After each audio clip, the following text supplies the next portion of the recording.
Give me your name. I live at 59 6th Street, Batu Avenue. When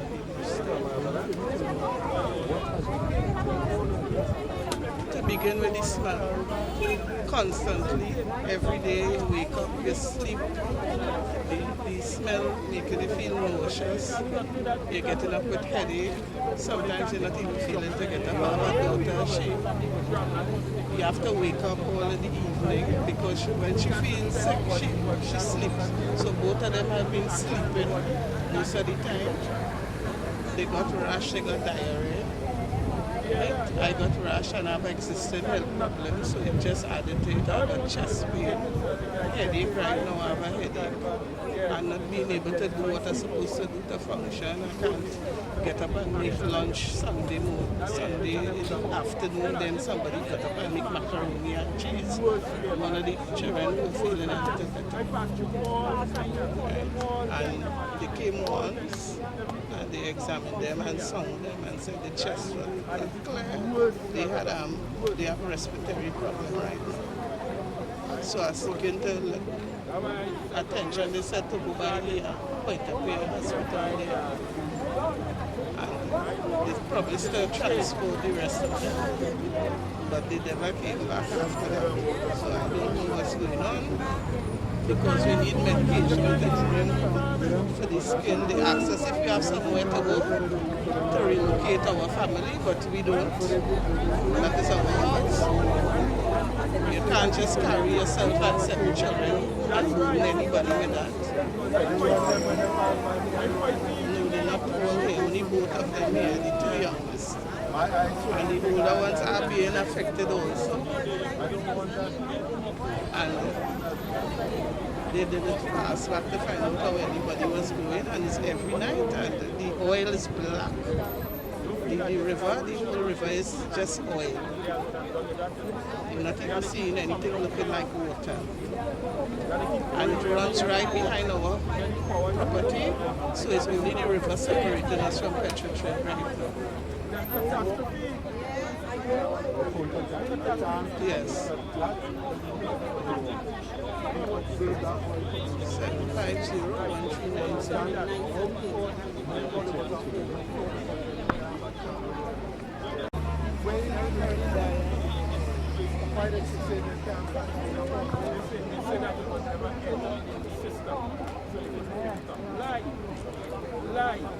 Just saying that. Lie. Wait till you want to blame an ordinary movement now.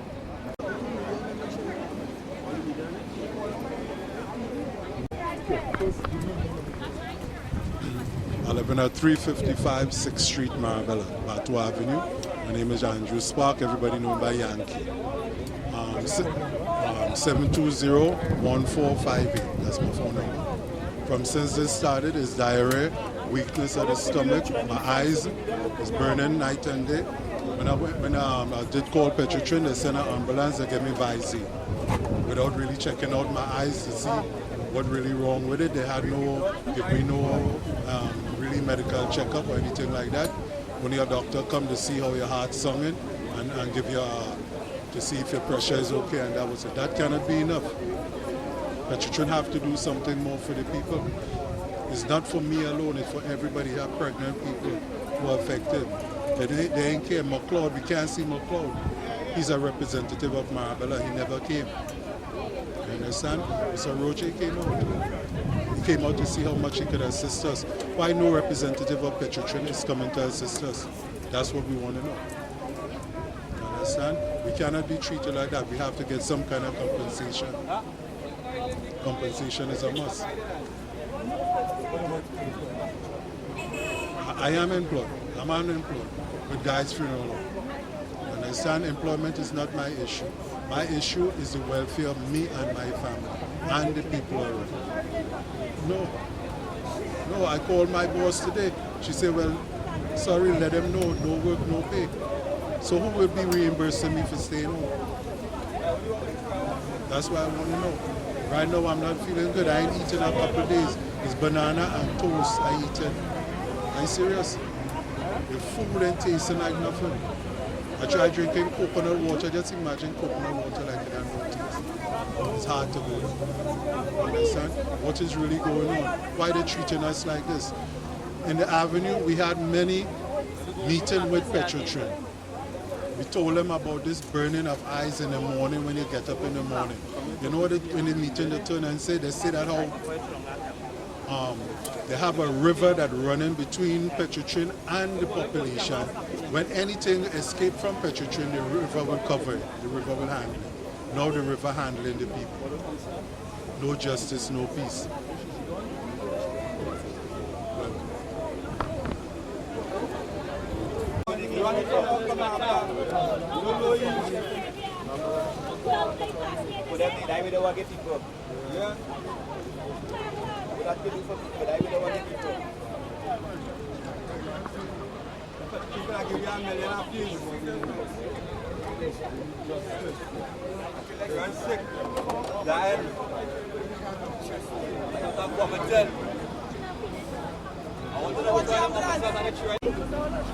Anytime people start vomiting. Let's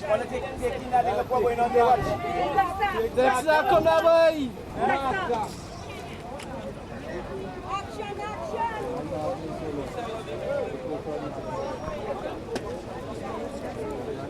An ambulance has just arrived, taking away the people who are really sick. I'm not begging for no job. I'm working. I don't want no work. I don't want no work.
We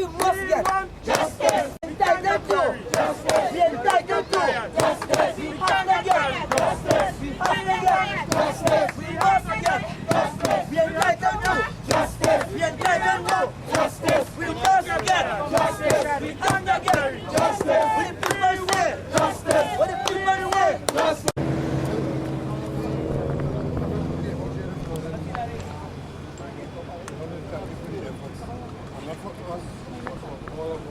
We still appreciate you being here.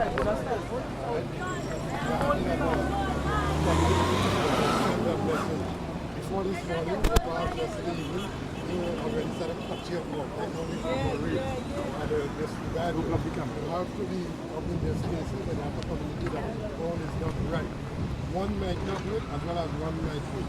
Right? One is necessary to come back here or for us to go somewhere else to make a point. Because people who are in the high 4, 5, 6, and 10 and 20-story building, the offices in Port State, and in their homes, wherever those homes are, not exposed. So they were not clear. They could cut you off and set you down right on your top. And we feel that that is wrong, and that they ought to care because they are receiving money support for what happened. Therefore, it might be necessary again for us to get more of us to come back and make the point. When that happens, and we know that they're coming out, we will engage other people outside who are also right? But the point must be made that they're trying to fool you, trying to disrespect you, and they're trying to disregard all of the legitimacy. I have heard nobody asking for anything that they don't deserve. Every request, they are real because the situation is real, and that every request ought to be respected and responded.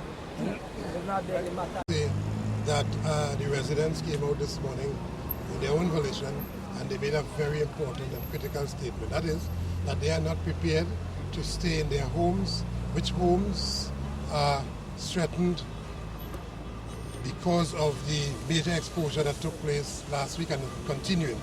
That their lives and their health is seriously impacted, and that they were forced to come out this morning. You saw old and elderly people, young children, and so on, all of them forced to leave the confines of their homes and come to complain to the Petrotrin management about the inadequate, improper, and poor response to the situation created by their poor maintenance programs, by situations that were preventable.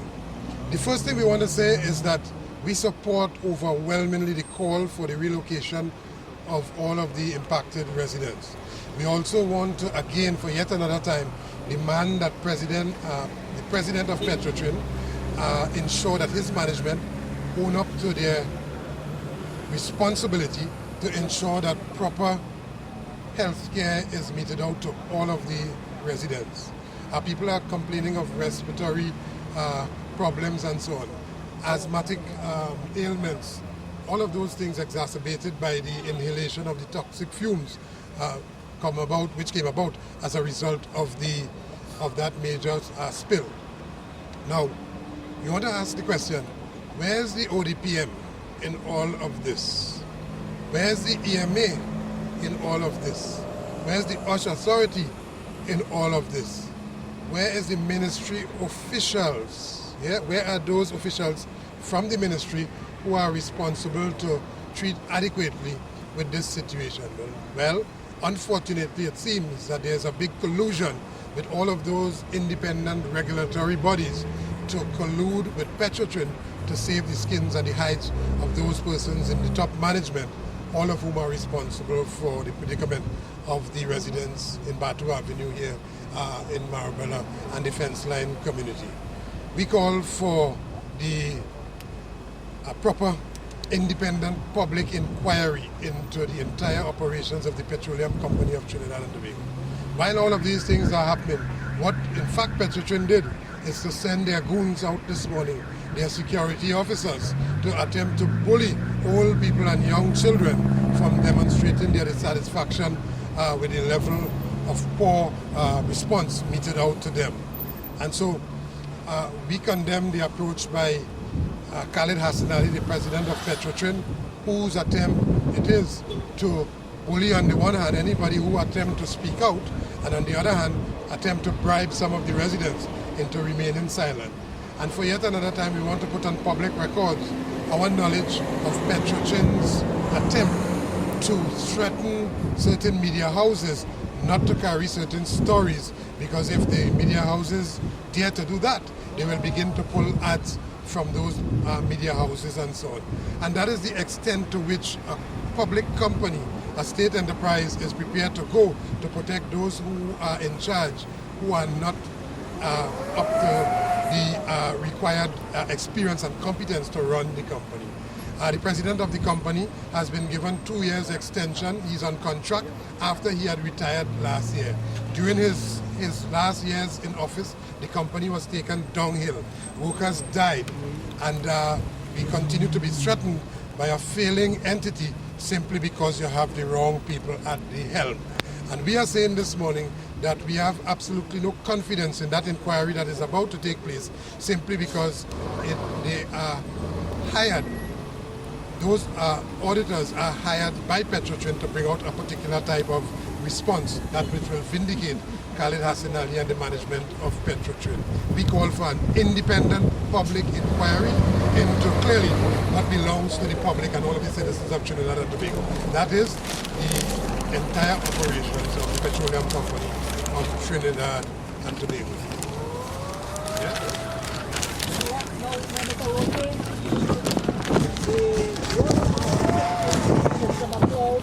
To come and visit the resident.